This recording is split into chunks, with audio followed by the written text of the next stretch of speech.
Assalomu alaykum, hurmatli televizor ko'rguvchilar. Yaxshimsizlar? Dunyo qurultiyi Tor televiziyasining kunlik xabarlar programmasiga hammanglar xush kelibsizlar. Men Iftixor Abdurshid. Bugun seshanba. Hurmatli ko'ruvchilar, tövani diqqatinglar kunlik xabarlar programmamizning tafsilotida bo'lsin.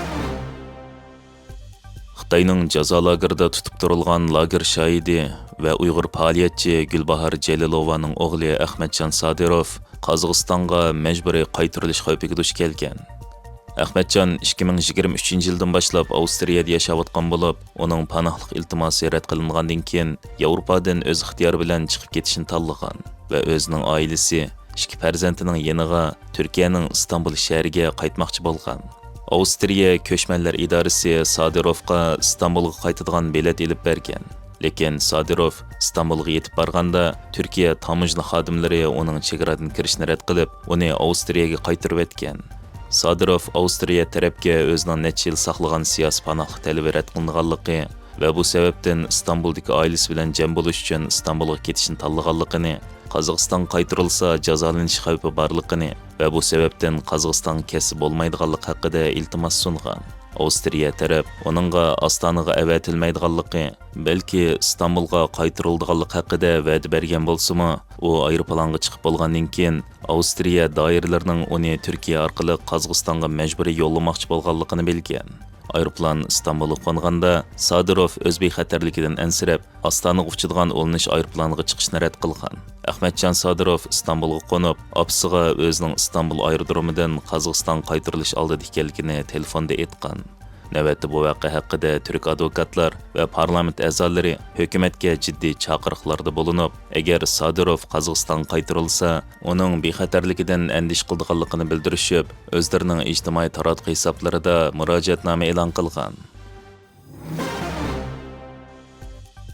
Amerikaning harbiy ishlarga mas'ul muavin tashqi ishlar ministri Thomas Denanno Xitoyning yoshirin yadro sinf qilganligini oshkorlagan.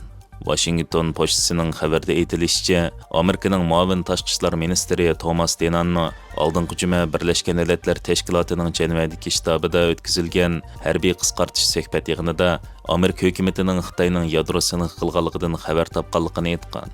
O Xitoyning 2020 yili 22 iyunda maxfiy yadro sinf qilganligini o'ttirib qo'yib, Xitoy harbiy qismining yer tavrashini tekshirish unumdorligini tovanlatadigan usuldan foydalanib, tashqi dunyodan bu sinoqni yoshirishga uringanligini, yadro qoral ombirini izchil zo'raytib kelayotganligini ayblagan. Amerika prezidenti Donald Trump 2025 yili 11-oydagi bir televiziya ziyoratida Xitoy bilan Rossiyaning cho'nqur yer ostida yoshirin yadro sinf qilayotganligini va Amerikaning cho'qim yadro sinf qilish kerakligini ta'kidlagan.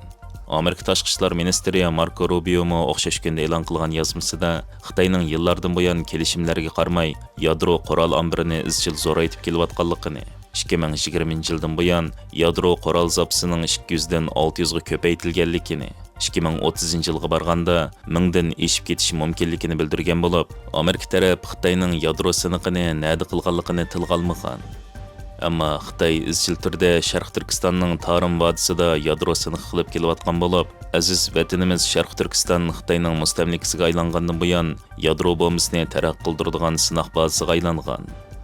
Bultur Amerika hukumatining oshkorlagan sun'iy amro belgilarida Xitoy Tarim vodisiga Amerika aviamatkalarining modellarini yasab, hujum nishoni qilib manevr o'tkazganligi o'tirg'i chiqqan edi. Sharq Turkiston zemini va xalqi yillardan beri ig'ir yadro bulg'anishlarining ziyinini tortayotgan bo'lib, 2000-yillarda Tibbiy universitet doktorxonasining radiatsiyalik tekshirish bo'limidan oshkorlangan hujjatlarda Sharq Turkistonning Korla, Kucha, Charchan, Bugur va Tarim vodisining atrofiga joylashgan yerlardagi xalqlarda g'ayri tug'ilib qilish, meyiblik va radiatsiyadan zaharlangan g'alita va ism qo'yilmagan kasalliklarning ko'payayotganligi o'tirg'i chiqqan edi.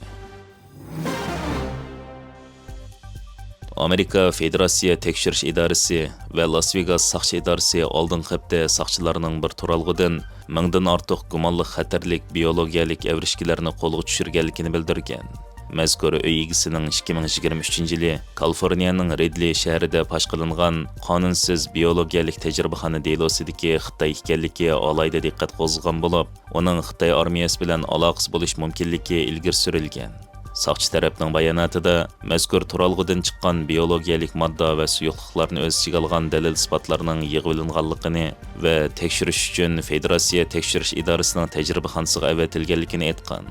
Tekshirishda oshkorlanishicha, mazkur turalg'u Jujiabe ismli bir Xitoyning egidorlik shirkatining nomiga tizimtilgan bo'lib, bu Xitoy 2023-yili Kaliforniyaning Ridley shahrida ruxsatsiz biologiyalik tajribaxona ochganlik uchun Federatsiya hukumat tarafidan ayblangan va hozir ham qamoqda ekan. U ilgari Kanada tutish buyrug'i chiqargan qochqin bo'lib, uning ustidan Xitoy hukumati va Xitoy armiyasi bilan qo'yiq aloqasi bor deb gumon qilingan. Fransiyada Xitoy josuslari to'rga tushgan. Xabarlarda bildirilishicha, Fransiya josuslik jinoyati bilan 4 erni qo'lga olgan. Parij taftish mahkamasi bu Xitoy fuqarolarining davlatning asos manfaatiga ziyon yetkazilgan uchurlarni Xitoyga yetkazganlik uchun tekshirilayotganligini e'lon qilgan bo'lib, dastlabki sudda ikki Xitoy erga 15 yillikdan qamoq jazosi talab qilingan. Bu delo Fransiya ishki axborot idorasi tor jinoyati bo'limi boshlagan tekshirishda o'tirg'a chiqqan bo'lib, xabarda bildirilishicha, bu kishilar sun'iy amro qo'billig'ich orqali maxfiy harbiy sonliq ma'lumotlarni to'plab Xitoyga yo'llashga uringanligi ilgari surilgan. Bu ayblashga asosan Fransiya josuslik jinoyati bilan gumonlanib bu 4 erni qo'lga olgan. Tekshirishda bu Xitoy fuqarolarining ikkisi Fransiyaning g'arbiy janubidagi bir uyni ijaraga olib, uyga sun'iy amro antennasi o'rnatgandan keyin qo'shnilari tor ulanish uzilib qolganligi uchun soqchilarga xabar qilgan va uyni tekshirish jarayonida soqchilar sun'iy amro antennasiga ulangan bir kompyuter sistemasini bayqagan va bu sistema sun'iy amro sonliq ma'lumotlarni to'plashga ishlatilgan. Bu ishki Xitoy fuqarosi harbiy maqsadli turlarni elib berayotgan universitetlar bilan hamkorlashib ishlaydigan bir shirkatda sun'iy amro aloqa injeneri bo'lib ishlaganligini aytgan bo'lib, yana ishki Xitoy fuqarosi bu turalg'iga kelganda qo'lga ilingan. Tekshirish xodimlarining aytishicha, ularning turalg'isidan sun'iy amro antennasi va sun'iy amro signalini ko'rsatish uskunasi payqalgan. Bu uskunalar radio chastota tarqatish va uningga to'sqinlik qilish, kompyuter sonliq ma'lumotlarni qabul qilish uchun ishlatiladigan bo'lib, o'rnatilgan uskuna sun'iy amrolardan kelgan sonliq ma'lumot iqimini to'sishga, bo'libmi muhim harbiy aslahalar o'rtasidagi sonliq ma'lumot almashtirishni to'sish, uchurlarni to'plashga ishlatildi ekan. Hurmatli ko'ruvchilar, yuqorida diqqatingizga kunlik xabarlar programmamizning tafsilotini sundik.